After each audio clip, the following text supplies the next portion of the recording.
I friends do not speak ಇವಾಗ ತಾನೇ ಮೂವಿನ ನೋಡಿದೆ. ನನಗನ್ಸಿದ್ದೇನೆಂದ್ರೆ ಒನ್ ಟೈಮ್ ವಾಚ್ಗೆ ಒಂದ್ಸರಿ ನೀವು ಕಂಪಲ್ಸರಿ ನೋಡ್ಬೋದು. ಇದೊಂದು ಹಾರರ್ ಮತ್ತೆ ಟೆನ್ಷನ್ ಎಕ್ಸೈಟಿಂಗ್ ಮೂವಿ ಅಂತ ನಾವು ಹೇಳ್ಬೋದು.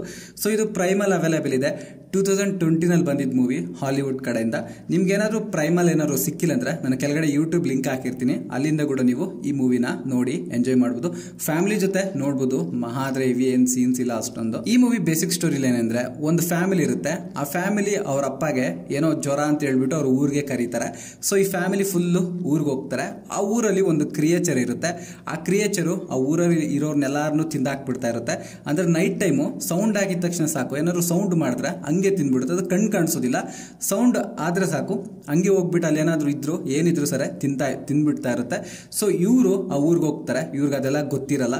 ಇವ್ರು ಅಲ್ಲಿಂದ ಹೆಂಗೆ ತಪ್ಪಿಸ್ಕೊಂಡ್ರ ಅನ್ನೋದೇ ಬೇಸಿಕ್ ಪಾಯಿಂಟ್. ಸೊ ನೀವು ಮೂವಿನ ನೋಡ್ರಿ, ನಿಮ್ಗೆ ಇಂಟ್ರೆಸ್ಟಿಂಗ್ ಆಗಿರುತ್ತೆ. ನಾನು ಇಲ್ಲಿ ಹೆವಿ ಹೇಳ್ಬಿಟ್ರೆ ನಿಮ್ಗೆ ಅಷ್ಟೊಂದು ಇಂಟ್ರೆಸ್ಟ್ ಬರಲ್ಲ ಮೂವಿ ನೋಡೋದಕ್ಕೆ. ಈ ಮೂವಿನಲ್ಲಿ ನಂಗೆ ಪ್ಲಸ್ ಪಾಯಿಂಟ್ ಅನ್ಸಿದ್ದೇನೆಂದ್ರೆ ಆಕ್ಟಿಂಗು, ಅಂದ್ರೆ ಈ ಕ್ಯಾರೆಕ್ಟರ್ಸ್ ಆಕ್ಟಿಂಗ್ ಇದೆಯಲ್ಲ, ಇದಂತೂ ಸೂಪರ್ ಆಗಿದೆ. ನಂಗಂತೂ ಭಾರಿ ಇಷ್ಟ ಆಯ್ತು. ಚೆನ್ನಾಗಿ ಆಕ್ಟಿಂಗ್ ಮಾಡಿದ್ರೆ, ಮತ್ತೆ ಸಿನಿಮಾಟೋಗ್ರಫಿ ಚೆನ್ನಾಗಿದೆ, ಬ್ಯಾಕ್ ಗ್ರೌಂಡ್ ಸ್ಕೋರ್ ಚೆನ್ನಾಗಿದೆ, everything is A decent good and ಚೆನ್ನಾಗಿದೆ. ಮತ್ತೆ ಆ ಕ್ರೀಚರ್ ಆಕ್ಟಿಂಗ್ ಇದೆಯಲ್ಲ, ಅದ್ರದ್ದು ಕೂಡ ಅಷ್ಟೇ ಓವರ್ ಆಕ್ಷನ್ ಆಗೋಯ್ತು. ಸಕ್ಕತ್ತಾಗಿ ಆಕ್ಟ್ ಮಾಡಿದೆ ಕ್ರೀಚರ್ ಕೂಡ. ಅದಕ್ಕೂ ಬೆಸ್ಟ್ ಅವಾರ್ಡ್ ಕೊಡ್ಬೇಕಾಗಿತ್ತೇನೋ, ಚೆನ್ನಾಗಿರೋದೇನೋ ಮೇ ಬಿ.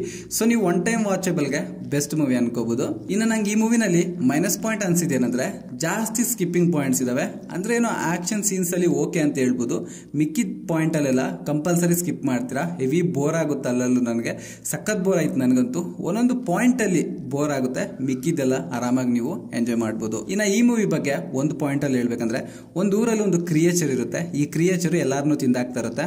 ಇವರು ಒಂದು ಫ್ಯಾಮಿಲಿ ಅಲ್ಲಿಗೆ ಹೋಗ್ತಾರಲ್ಲ, ಅವ್ರು ಅಲ್ಲಿಂದ ಕ್ರೀಚರ್ ಹತ್ರದಿಂದ ಹೆಂಗ್ ತಪ್ಸ್ಕೊಂಡ್ರು ಅನ್ನೋದೇ ಬೇಸಿಕ್ ಪಾಯಿಂಟ್, ಬಿಟ್ರೆ ಇನ್ನೇನು ಇಲ್ಲ.